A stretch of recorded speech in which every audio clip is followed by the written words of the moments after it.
Bonjour à tous. Bienvenue dans une autre vidéo sur les investissements.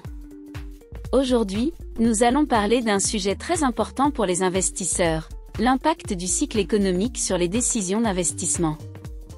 Avant tout, il est important de comprendre ce qu'est le cycle économique. Il est composé de 4 phases, expansion, pic, contraction et dépression. Chacune de ces phases a un impact significatif sur l'économie dans son ensemble, ainsi que sur les différents secteurs et actifs financiers. Mais avant de commencer, abonnez-vous à notre chaîne et aimez la vidéo pour nous aider à grandir. Au cours de la phase d'expansion, l'économie est en croissance, le revenu augmente et le taux de chômage diminue. Les entreprises sont prospères, elles génèrent des bénéfices et les investisseurs sont optimistes quant à l'avenir. Cette phase est généralement accompagnée d'une augmentation de la confiance des consommateurs et des chefs d'entreprise, ce qui conduit à une augmentation de la consommation et des investissements. Pour les investisseurs, la phase d'expansion peut offrir des opportunités d'investissement favorables, notamment sur le marché boursier. Au cours de cette phase, les actions ont tendance à mieux performer que d'autres actifs, tels que les obligations du Trésor. De plus, les entreprises peuvent augmenter leurs dividendes et racheter des actions pour récompenser les actionnaires. Quelques exemples d'investissements favorables pendant la phase d'expansion comprennent les actions de sociétés technologiques, qui ont tendance à bénéficier de l'augmentation de la consommation et de la confiance des consommateurs, ainsi que les sociétés de consommation, comme les détaillants, qui bénéficient de l'augmentation du pouvoir d'achat des consommateurs.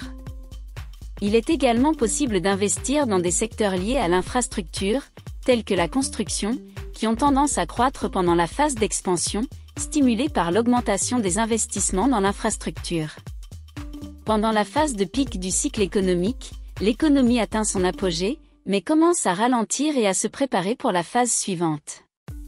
À ce stade, les opportunités d'investissement peuvent devenir plus limitées et risquées. Certaines des opportunités d'investissement possibles pendant la phase de pic comprennent les secteurs en croissance.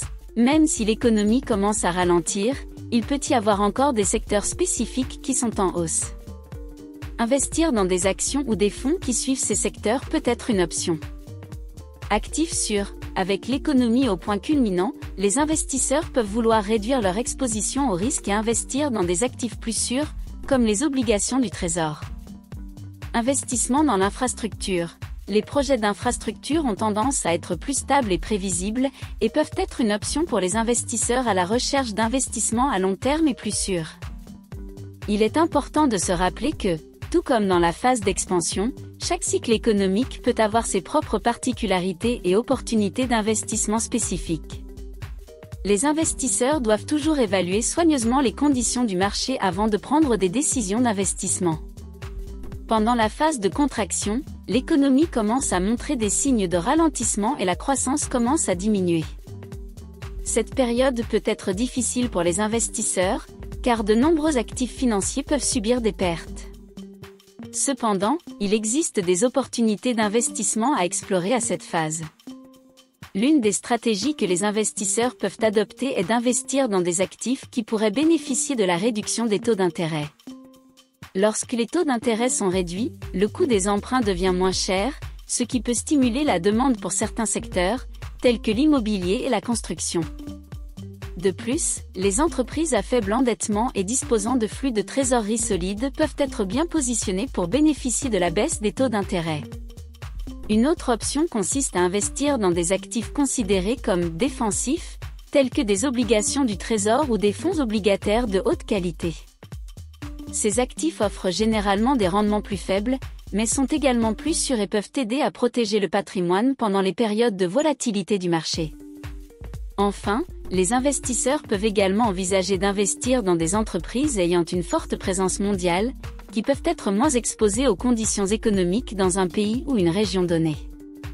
Cela peut aider à atténuer les risques associés à la ralentissement économique dans une région ou un secteur spécifique. Dans la phase de dépression, l'économie dans son ensemble traverse une période difficile, avec des entreprises souffrant et le marché boursier en baisse. Cependant, cela ne signifie pas qu'il n'y a pas d'opportunité d'investissement favorable pendant cette phase. L'une des opportunités est d'investir dans des entreprises solides qui ont été dévalorisées par la baisse du marché. Ces entreprises peuvent se redresser à l'avenir et générer des rendements significatifs pour les investisseurs qui entrent pendant une période de baisse. Une autre opportunité est d'investir dans des actifs plus sûrs, tels que des obligations du Trésor, qui peuvent fournir un flux de revenus stable pendant les périodes de crise. En outre, les secteurs résistants à la récession, tels que la santé et les biens de consommation de base, peuvent être une bonne option d'investissement dans la phase de dépression. Ces secteurs peuvent maintenir une performance relativement stable même pendant une crise économique, offrant un havre de paix pour les investisseurs. Enfin, l'achat de biens immobiliers peut également être une option favorable dans la phase de dépression. Comme les prix de l'immobilier ont tendance à baisser pendant cette période, les investisseurs peuvent trouver des opportunités d'acheter des biens immobiliers à des prix inférieurs à la normale. Avec le temps, ces biens immobiliers peuvent se valoriser à nouveau et générer de bons rendements pour l'investisseur. Lors de la prise de décision d'investissement, il est crucial d'évaluer le cycle économique actuel et comment il peut affecter vos investissements. Il y a plusieurs facteurs à considérer lors de l'évaluation du cycle économique actuel, notamment les taux d'intérêt, l'inflation, le chômage et les indicateurs économiques du secteur. Par exemple, les taux d'intérêt ont un impact significatif sur l'économie et le marché des investissements. Lorsque les taux d'intérêt sont bas, les entreprises peuvent accéder à un capital moins cher, ce qui peut encourager l'expansion des affaires et augmenter la demande de produits et de services. Cela peut être une opportunité favorable pour investir dans des actions et des fonds d'investissement en actions. En revanche, lorsque les taux d'intérêt sont élevés, il peut être plus difficile pour les entreprises d'obtenir du financement, ce qui peut entraîner une contraction économique et une chute du marché boursier. L'inflation peut également affecter l'économie et les investissements. Lorsque l'inflation est élevée, les prix des biens et services augmentent, ce qui peut entraîner une diminution de la demande pour ces produits et services. Cela peut avoir un impact négatif sur les entreprises, entraînant une baisse des actions et des fonds d'investissement en actions. Cependant, pendant les périodes d'inflation modérée, certains investissements peuvent être favorables, comme les obligations indexées sur l'inflation. En outre, il est important d'évaluer le taux de chômage. Lorsque le taux de chômage est élevé, il peut y avoir une diminution de la demande pour les produits et services, ce qui peut entraîner une baisse des actions et des fonds d'investissement en actions. Cependant, pendant les périodes de faible taux de chômage, la demande peut augmenter, ce qui peut entraîner une augmentation des actions et des fonds d'investissement en actions. Enfin, il est important d'analyser les indicateurs économiques du secteur, tels que le produit intérieur brut, PIB, l'indice de confiance des consommateurs et les indices de prix, afin de comprendre la direction de l'économie. Par exemple, si le PIB est en croissance, cela peut être un signe positif pour l'économie et pour les investissements dans les actions et les fonds d'investissement en actions. En résumé, évaluer le cycle économique actuel est essentiel pour prendre des décisions d'investissement éclairées. Les facteurs à considérer comprennent les taux d'intérêt, l'inflation, le chômage et les indicateurs économiques du secteur.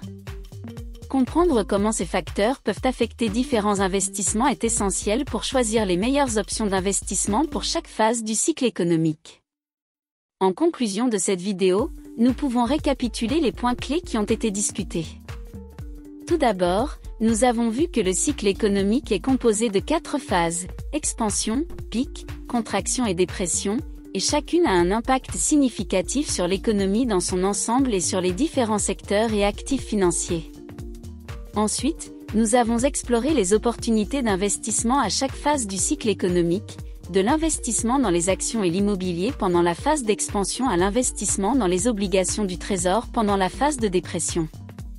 Enfin, nous avons discuté de la façon d'évaluer le cycle économique actuel et de l'importance de comprendre les conditions économiques avant de prendre des décisions d'investissement éclairées. Il est donc important que les téléspectateurs de cette vidéo examinent attentivement le cycle économique actuel et les facteurs qui l'influencent, tels que les taux d'intérêt, l'inflation et le chômage, avant de prendre toute décision d'investissement. En faisant cela, ils seront en meilleure position pour maximiser leur rendement financier et minimiser les risques.